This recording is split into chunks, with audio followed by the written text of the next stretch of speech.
Bismillahirrahmanirrahim. Assalamu alaikum students. Hope you will be fine and safe at home. Today we will start our unit number 2 of science, which is microorganisms, health and disease. हम इस chapter के अंदर ये discuss करेंगे कि micro organisms क्या होते हैं और हेल्थ पे इनका क्या असर होता है, इसके अलावा ये कौन कौन सी बीमारियों का बायस बन सकते हैं. तो हम let's start our reading. All food contain substances which the body require. हर फूड के अंदर एक ख़ास किस्म के सब्सटेंसेस होते हैं जिनकी बॉडी को ज़रूरत होती है. Some of the foods are better than others because they have higher food value. इनमें से कुछ फूड ऐसे होते हैं जिनकी बॉडी को ज़्यादा तादाद में ज़रूरत होती है as compare to other foods. अब ऐसे वो कौन से फूड सब्सटेंसेस हैं जिनकी बॉडी को ज़रूरत होती होगी. उनमें आ जाते हैं कार्बोहाइड्रेट्स, प्रोटीन्स एंड वाइटामिन्स. ये ऐसे तमाम सब्सटेंसेस हैं जिनकी बॉडी को ज़्यादा तादाद में ज़रूरत होती है फॉर देयर प्रॉपर फंक्शनिंग. और ये सारे के सारे सब्सटेंसेस आप बैलेंस डाइट का इस्तेमाल करते हुए हासिल कर सकते हैं. अब बैलेंस डाइट का वर्ड अगर आता है तो हम देखते हैं कि बैलेंस डाइट हम किस चीज़ को कहते हैं. बैलेंस डाइट से मुराद ऐसी खुराक होती है जिसमें हर वो चीज़ हम एक प्रॉपर मिकदार में ले रहे हों. उसके अंदर कार्बोहाइड्रेट्स भी मौजूद हों, उसके अंदर प्रोटीन्स भी मौजूद हों और उसके अंदर वाइटामिन्स भी एक मुनासिब मिकदार में मौजूद हों. यानी इन शॉर्ट हम कह सकते हैं बैलेंस डाइट एक ऐसी खुराक है जिसकी बॉडी में को ज़रूरत होती है फॉर प्रॉपर फंक्शनिंग.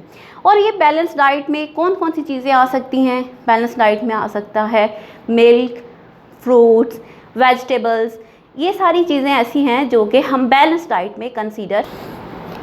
इसके कंपैरिजन में अगर हम ऐसी खुराक इस्तेमाल करें जिसमें हमारे जो फूड सब्सटेंसेस हैं वो ज़्यादा तादाद में मौजूद हों, लाइक अगर हम अनबैलेंस डाइट मींस हम अनहेल्दी चीज़ें खाना स्टार्ट कर दें, हम फ्राइड आइटम्स को ज़्यादा खाना स्टार्ट कर दें, हम जंक फूड को ज़्यादा खाना स्टार्ट कर दें, तो ऐसे क्या होता है बॉडी के अंदर वो सारे सब्सटेंसेस जिनकी उसको प्रॉपर फंक्शनिंग के लिए ज़रूरत होती है वो बॉडी को नहीं मिल पाते और जिसके नतीजे में मुख्तलिफ़ किस्म की जो है बीमारियों का जिस्म शिकार हो जाता है. So we start our further reading. Did you know the food also be bad for you. अब अगर वो क्वेश्चन ये है कि क्या आप सोच सकते हैं या आप जानते हैं कि ये फूड आपके लिए नुकसान का बायस भी बन सकता है. Eating too much of one kind of food can be bad for you. कि अगर आप रूटीन में एक जैसी चीज़ को ही बार बार खाएंगे तो उसका फ़ायदे की बजाय जिस्म को नुकसान होगा. Number 2, eating too little of some foods can also be bad for you. यानी अगर आप अपनी बॉडी की रिक्वायरमेंट से कम भी खाएंगे तो ये भी जिस्म के लिए नुकसान का बायस बन सकता है. हम पेज नंबर 11 पे ही कंसेप्ट चेक देखते हैं. स्टेटमेंट है What do these food items contain? Unscramble the letter to find the answers. Students आपको बोर्ड पे डायग्राम्स नज़र आ रही होंगी. हमने इन अनस्क्रैम्बल्ड वर्ड को अरेंज करना है और हमने बताना है कि ये इसके अंदर कौन से फूड सब्सटेंसेस मौजूद हैं और वो बॉडी के लिए किस किस्म की तरह बेनिफिशियल हो सकते हैं. अगर हम फर्स्ट कॉलम में देखें तो फर्स्ट कॉलम में कुछ इस किस्म के वर्ड्स लिखे हुए हैं EINOPRT. अगर हम इसका लैंग्वेज प्रॉपर में देखें तो ये कोई वर्ड नहीं बनता, अनस्क्रैम्बल्ड वर्ड. लेकिन अब अगर हम इसको अरेंज करेंगे तो it will be proper word is proteins. Proteins. अब प्रोटीन्स हमारी बॉडी में किस किस तरह अहम किरदार अदा करती है और किस किस चीज़ों में पाई जाती है. प्रोटीन मौजूद होती है फ़िश में, एग्स में, मीट में. अब इसका बॉडी पे क्या असर होता है और ये उसकी प्रॉपर फंक्शनिंग कैसे करती है. तो हम फर्स्ट कॉलम में लिखेंगे दे contain proteins and नंबर 1 हमने अनस्क्रैम्बल्ड वर्ड को करेक्ट कर लिया, दैट इज प्रोटीन। अब प्रोटीन का फंक्शन आगे क्या है? They build up body,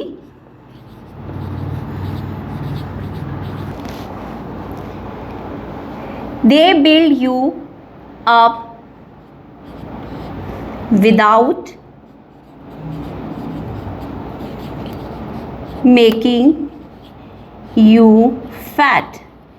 means कि हम अगर प्रोटीन्स का इस्तेमाल करते हैं तो ये क्या करती हैं? ये बॉडी को मोटा किए बगैर जिस्म की ज़रूरियात को पूरा करती हैं। अगर हम सेकंड कॉलम के वर्ड्स को, अनस्क्रैम्बल्ड वर्ड्स को अरेंज करते हैं तो ये बनता है carbohydrates, carbohydrates, which is an other important substance for proper body functioning। अब बॉडी की प्रॉपर फंक्शनिंग के लिए इस सब्सटेंस की भी एक प्रॉपर यानी कि बेटर फॉर्म में वर्किंग के लिए इसकी ज़रूरत होती है। आगे ये किस लिए इसकी ज़रूरत होती है? क्योंकि जिस्म के लिए बहुत इंपॉर्टेंट होते हैं। अब आपके सामने पिक्चर में जो फूड आइटम्स नज़र आ रहे हैं उसमें आपको नज़र आ रहा होगा राइस, पोटैटो एंड ब्रेड। ये 4 फूड आइटम्स हैं जिसके अंदर कार्बोहाइड्रेट रिच इन क्वांटिटी में प्रेजेंट होता है। इसके अलावा इन फूड्स के अंदर जो चीज़ प्रेजेंट होती है वो होता है फाइबर। फाइबर किसी भी बॉडी की प्रॉपर फंक्शनिंग में अहम किरदार अदा करता है। इनके अलावा इसके अंदर little quantity of protein is also present. Clear हो गया? हमने अब 2 कॉलम्स देखे। पहले कॉलम को जब हमने अनस्क्रैम्बल्ड किया तो हमारे पास वर्ड आया प्रोटीन्स। अब हमारे पास वो फूड आइटम्स जिनके अंदर प्रोटीन्स मौजूद होते हैं, उनमें था फिश, एग, मीट। अब प्रोटीन की बॉडी पे क्या फंक्शन था? प्रोटीन ने क्या करना था कि बॉडी को फैट मोटा किए बगैर ही उसकी ज़रूरियात को पूरा किया। सेकंड कॉलम के वर्ड्स को जब हमने अनस्क्रैम्बल किया तो हमारे पास वर्ड आया कार्बोहाइड्रेट्स। कार्बोहाइड्रेट्स हमारे जिन फूड आइटम्स में मौजूद होता है उनमें था rice, potato and bread. Carbohydrates के साथ साथ इन फूड आइटम्स में हमें जो सब्सटेंसेस मिले उनमें था fibre and little quantity of proteins. अब हम अगर थर्ड कॉलम पे चलते हैं, अगर हम उस अनस्क्रैम्बल्ड वर्ड को अरेंज करते हैं तो हमारे पास जो वर्ड बनता है वो है वाइटामिन्स। अब वाइटामिन्स हमारे पास जिन चीज़ों में मौजूद है उनमें है मिल्क, फ्रूट्स एंड वेजिटेबल्स में आपको यहाँ पे कैल्शियम नज़र आ रही होगी जिसके अंदर वाइटामिन्स ह्यूज क्वांटिटी में प्रेजेंट होते हैं। वाइटामिन्स के साथ साथ इसके अंदर जो वाइटामिन्स में ये जो फूड आइटम्स आपको नज़र आ रहे हैं इनमें मौजूद हैं मिनरल्स प्लस फाइबर्स।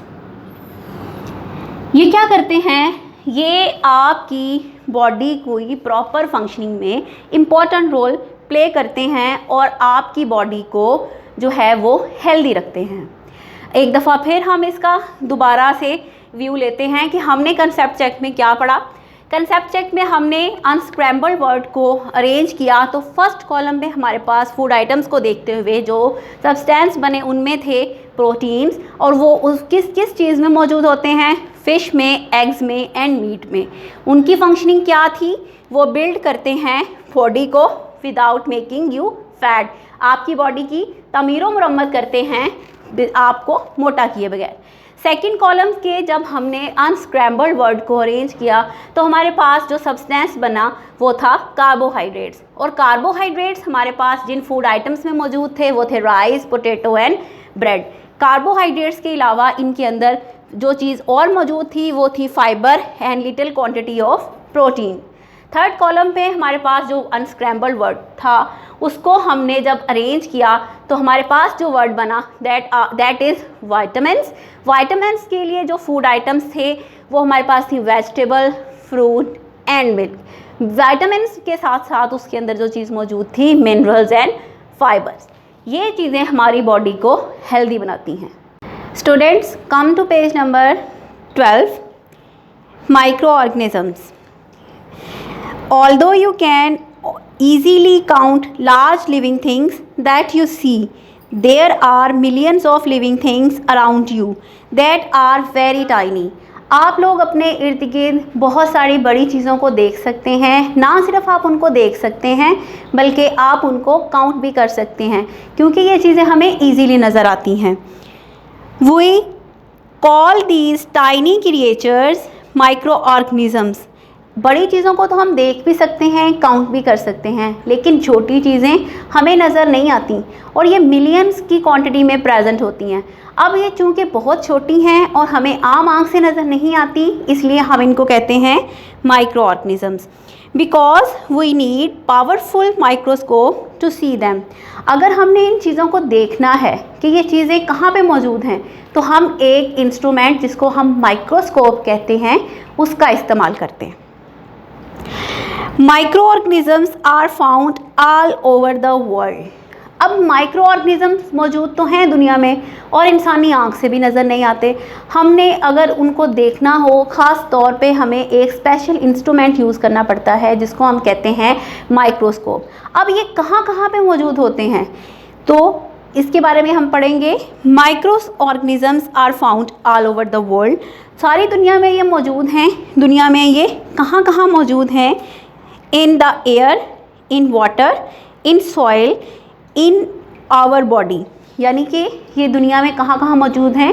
पूरी दुनिया में हवा के अंदर मौजूद हैं, पूरी दुनिया में पानी के अंदर मौजूद हैं, पूरी दुनिया में मिट्टी के अंदर मौजूद हैं और इंसानी जिस्म या इंसानी जिस्म हो, जानवरों का कोई भी लिविंग ऑर्गेनिज्म मौजूद हो, माइक्रो ऑर्गेनिजम्स ये वहाँ पे पाए जाते हैं। On the surface of every object, यानी हम कह सकते हैं कि हर ऑब्जेक्ट की सतह के ऊपर यानी कोई भी चीज़ मौजूद है उसकी सतह पे ये माइक्रो ऑर्गेनिजम्स प्रेजेंट हैं। In everyday language people use the word germs when they talk about harmful micro organisms. अगर हम कॉमन लैंग्वेज में या आम अल्फाज में हम जिक्र करें माइक्रो ऑर्गेनिजम्स का तो आम ज़ुबान में लोग माइक्रो ऑर्गेनिजम्स के लिए जर्म्स का वर्ड इस्तेमाल करते हैं जो कि आप लोगों ने बहुत दफ़ा सुना भी होगा और उसको इस्तेमाल भी किया होगा। अगर हम इसका एक दफ़ा व्यू ले लें दोबारा से, रीडिंग में हमने क्या पढ़ा था? रीडिंग में हमने पढ़ा था माइक्रो ऑर्गेनिजम्स के बारे में। अब ये माइक्रो ऑर्गेनिजम्स क्या थे? माइक्रो ऑर्गेनिज्म थे टाइनी ऑर्गेनिजम्स, यानी कि बहुत छोटे जानदार। अब ये बहुत छोटे जानदार क्या आपको नज़र आ रहे थे? जी नहीं, हमने इसका आंसर था हम we can not see them with naked eye, यानी कि हम उनको आम आँख से नहीं देख सकते। अब अगर हम उनको आम आँख से नहीं देख सकते तो हमें कैसे पता चलेगा कि ये माइक्रो ऑर्गेनिजम्स हैं? तो हमने क्या किया था, क्या पढ़ा था? हमने पढ़ा था स्पेशल इंस्ट्रूमेंट जो हम यूज़ करते हैं। स्पेशल इंस्ट्रूमेंट वो कौन सा था? Microscope. Microscope to C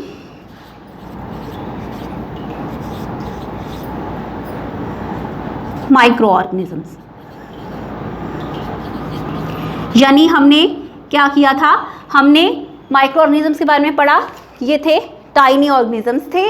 we can not see them with naked eye, हम आप इंसान से इसको देख नहीं सकते। हम इसके लिए स्पेशल इंस्ट्रूमेंट यूज़ करते हैं जिसको हम कहते हैं microscope.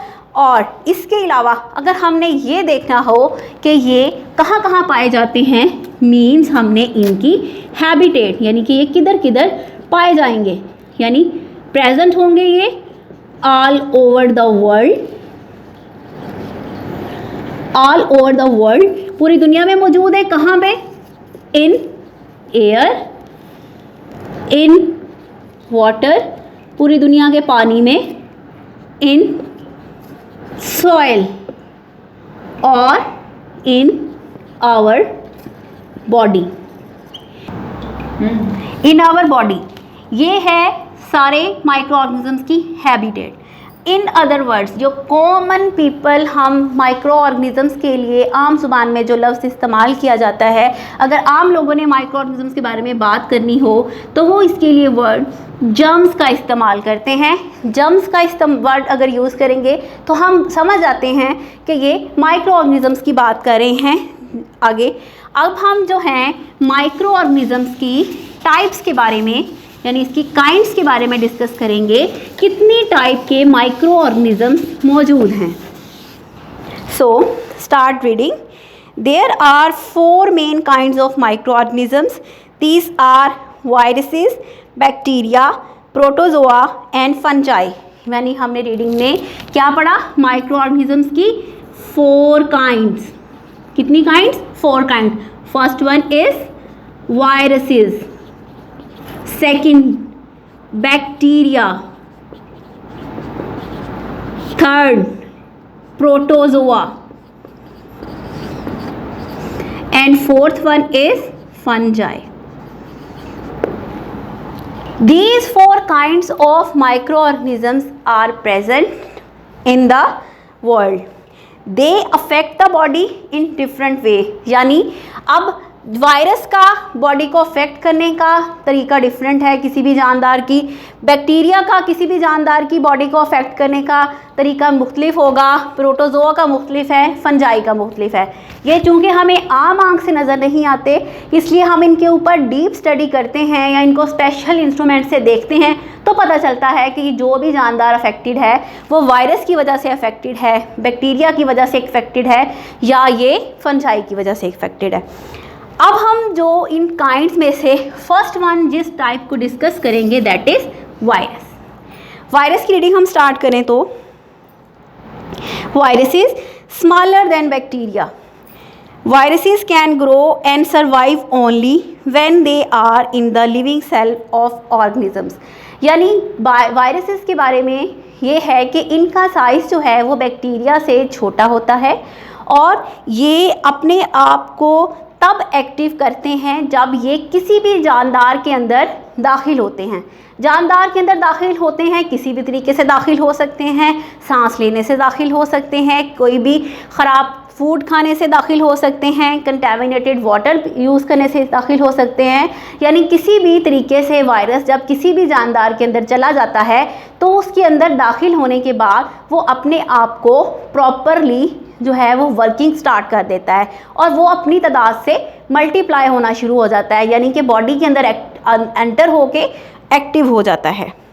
They multiply rapidly in warm and moist places. अब वायरस जो है वो उन एरियाज़ में ज़्यादा जल्दी मल्टीप्लाई करता है जो कि गर्म हो और नमी वाली जगह हो। They are harmful to animals, plants and can cause many disease. अब ये बहुत ज़्यादा हार्मफुल हो सकता है उन एनिमल्स के लिए और उन प्लांट्स के लिए जो कि मोस्टली वार्म और मॉइस्ट प्लेसेस पे प्रेजेंट होंगी। अच्छा, अब ये जो वायरस है ये किस किस्म की इलनेस का रीज़न हो सकता है? अब वायरसेस की वजह से जो इलनेस हो सकती है वो कौन कौन सी हो सकती हैं?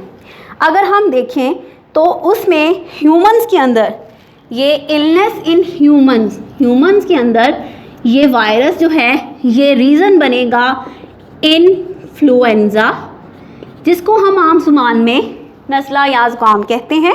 नंबर 2, ह्यूमंस के अंदर ये कॉज करेगा चिकन पॉक्स, यानी कि ये ऐसी बीमारी होती है जिसमें बॉडी के अंदर वाइट से दाने बन जाते हैं। और इसके अलावा वह वायरस रीज़न बनेगा कोल्ड यानी सर्दी लगने का। इसके अलावा virus can be responsible for measles.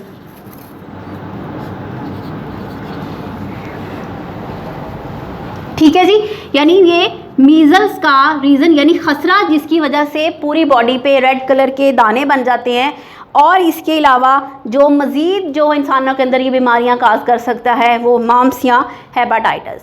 Viral बीमारी जो होती है ये एक इंसान को दूसरे इंसान को, एक अफेक्टेड इंसान से दूसरे इंसान तक आसानी से पहुंच जाती है, इसलिए क्योंकि ये वायरस तब एक्टिव होगा जब ये किसी भी जानदार के अंदर दाखिल हो जाएगा। तो ये हमने आज पढ़ा था वायरस के बारे में। अगर हम वायरस का व्यू लेते हैं तो वायरसेस छोटे जानदार होते हैं एज़ कम्पेयर टू बैक्टीरिया, और ये तब तक एक्टिव नहीं होते जब तक किसी भी जानदार के अंदर दाखिल ना हो जाएं। अब वो जानदार चाहे प्लांट हो, चाहे एनिमल हो, या चाहे वो ह्यूमंस हो, अब ये एंटर होंगे और फिर क्या करेंगे, ये अपने आप को जब मल्टीप्लाई करते हैं तो वो जिस जानदार के अंदर एक्टिव होते हैं उसके अंदर किसी भी बीमारी का सबब बन जाएंगे। अगर ह्यूमंस के अंदर एंटर होंगे तो वो बीमारियां फैलाएंगे, इन्फ्लुएंजा, चिकन पॉक्स, कोल्ड और मीजल्स। तो स्टूडेंट्स, आज हमने माइक्रो ऑर्गेनिजम्स को डिस्कस किया और माइक्रो ऑर्गेनिजम्स की टाइप्स को डिस्कस किया। टाइप में उसके डिटेल में फर्स्टली हमने वायरस को डिस्कस किया। उम्मीद है आज आपको ये जो टॉपिक था समझ आ गया होगा, और अब इस तरह ही हम मज़ीद कोशिश करेंगे ताकि हमारे टॉपिक्स आपको आसानी से समझ आ जाएं। जज़ाकल्लाह फ़ी अमान।